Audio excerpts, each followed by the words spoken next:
Welcome to my channel English with Nimai sir. আশা করি তোমরা সবাই ভালো আছো। আজকে শিখব অ্যাডভার্ব অফ ম্যানার। এই অ্যাডভার্ব অফ ম্যানার কী এবং এই অ্যাডভার্ব অফ ম্যানার বাক্যের কোথায় বসানো উচিত। অ্যাডভার্ব অফ ম্যানার হলো কি অ্যাডভার্বের একটি ভাগ। আর এই অ্যাডভার্ব অফ ম্যানার বলতে আমরা কী বুঝি? যে সকল অ্যাডভার্ব ভার্বের অর্থাৎ ক্রিয়াপদের গুণ বিচার করে থাকে তাকেই অ্যাডভার্ব অফ ম্যানার বলে। আর এই অ্যাডভার্ব অফ ম্যানার আমরা চিনব কী করে? চিনবার উপায় যেখানটায় বলা হচ্ছে বেশিরভাগ এই ধরনের অ্যাডভার্বের শেষে এলওয়াই থাকে। আর এই এলওয়াই যুক্ত থাকে কার সঙ্গে? একটি অ্যাডজেক্টিভের সঙ্গে। উদাহরণস্বরূপ বলা যায় কুইক প্লাস লি কী হয়? কুইকলি। হ্যাপি প্লাস লি হলে কি হবে? হ্যাপিলি। অথবা ওয়াইজ প্লাস লি যদি বলা হয় তাহলে হবে কি? ওয়াইজলি।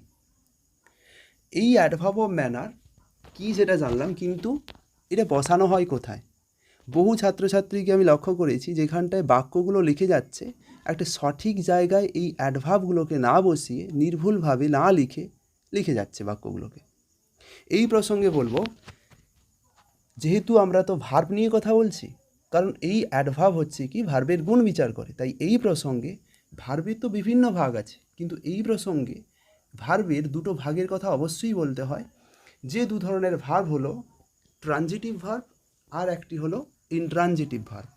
ট্রানজিটিভ ভার্ব কি? যে ভার্বের অবজেক্ট অর্থাৎ কর্ম থাকে তাকে বলা হয় ট্রানজিটিভ ভার্ব, যাকে বাংলায় বলে সকর্মক ক্রিয়াপদ, অর্থাৎ যে ভার্বের সাথে কর্ম বা অবজেক্ট থাকে। বিপরীত দিকে বুঝতে পারছো, যে ভার্বের অবজেক্ট থাকে না, কর্ম থাকে না, তাকে বলে ইনট্রানজিটিভ ভার্ব।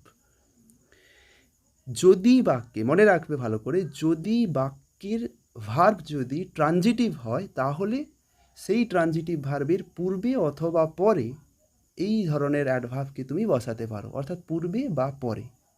কিন্তু যদি ইনট্রানজিটিভ ভার্ব হয় বাক্যের ভার্ব, তাহলে শুধুমাত্র সেই ভার্বের পরে এই ধরনের অ্যাডভার্বকে বসানো হয়, পূর্বে তুমি বসাতে পারো না। দেন দ্য সেন্টেন্স ইজ ইনকারেক্ট, বাক্যটি তাহলে ভুল হয়ে যাবে।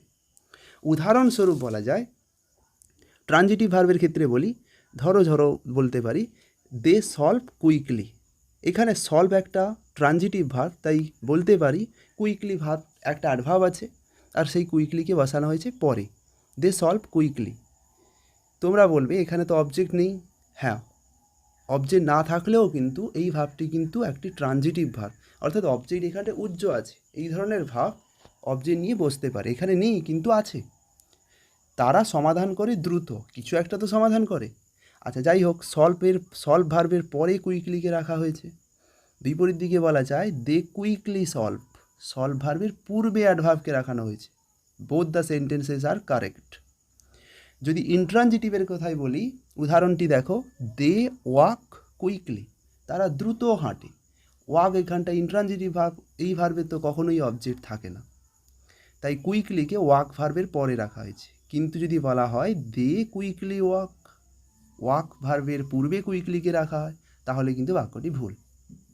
ট্রানজিটিভ ভার্বের দ্বিতীয় এক্সাম্পল দেখো, উই রিড লাউডলি, আমরা উচ্চ স্বরে পড়ি। লাউডলিটি অ্যাডভার্বকে রিড ভার্বের পরে রাখা হয়েছে।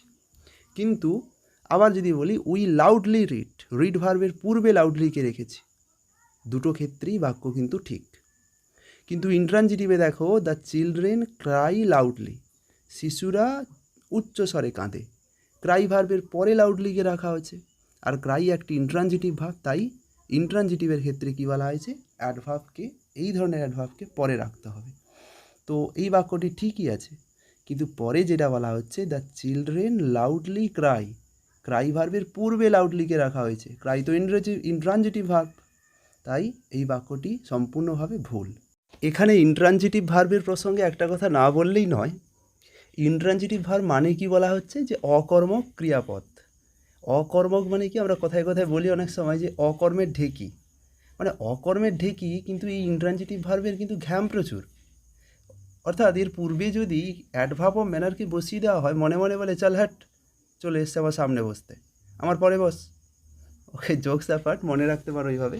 এবার যেটা বলবো অবশ্যই স্মরণে রাখতেই হয়, আমি তোমাদের যে এক্সাম্পলগুলো ট্রানজিটিভ ভার্ব থেকে দিলাম, সেখানে যে দুটো ভার্ব উল্লেখ করেছি সলভ বা রিড ভার্ব দিয়ে, ওখানটায় কিন্তু অবজেক্টের উল্লেখ ছিল না। অর্থাৎ অবজেক্টকে উজ্জ্ব রাখা হয়েছিল। কিন্তু কথা হচ্ছে যদি বাক্যে ট্রানজিটিভ ভার্বের অবজেক্ট স্পষ্ট করে বাক্যে উল্লেখ থাকে, তাহলে কিন্তু সেই অ্যাডভার্ব অফ ম্যানারকে কিন্তু সর্বদা তোমাকে অবজেক্টের পরে বসাতে হবে। একেবারে ভার্বের পরে অথবা অবজেক্টের পূর্বে বসাতে পারো না। মানে কি, ভার্ব এবং অবজেক্টের মাঝখানে বসাতে পারো না তুমি।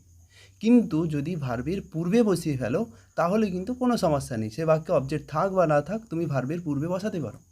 কিন্তু ভার্বের পরে বসাতে পারো না যদি সেই বাক্যে অবজেক্ট থাকে। ওকে, তো এক্সাম্পল স্বরূপ দেখে নিতে পারো, we here the lecture attentively, অর্থাৎ আমরা বক্তৃতা মনোযোগ সহকারে শুনি। এখানে দেখতে পাচ্ছ দ্য লেকচার ওই বাক্যের অবজেক্ট, আর হিয়ার হচ্ছে ট্রানজিটিভ ভার্ব। দেখতে পাচ্ছ অ্যাটেন্টিভলি এই adverb of manner the lecture ওই অবজেক্টের পরে বসানো হয়েছে। So the sentence is correct. কিন্তু পরবর্তী বাক্যে যেটা বলা হচ্ছে, we here attentively the lecture, দেখো দ্য লেকচার এই অবজেক্টের পূর্বে অ্যাটেন্টিভলিকে রাখা হয়েছে এবং হিয়ার ভার্বের পরে, অর্থাৎ ভার্ব আর অবজেক্টের মাঝখানে। না, দ্য সেন্টেন্স ইজ রং, এভাবে কিন্তু হয় না বলা হলো। কিন্তু পরবর্তী এক্সাম্পল দেখো, we attentively here the lecture, এখানে অ্যাটেন্টিভলিকে কোথায় রাখা হয়েছে? হিয়ার ভার্বের পূর্বে, আর বলা হলো পূর্বে তুমি রাখতেই পারো। So the sentence is correct.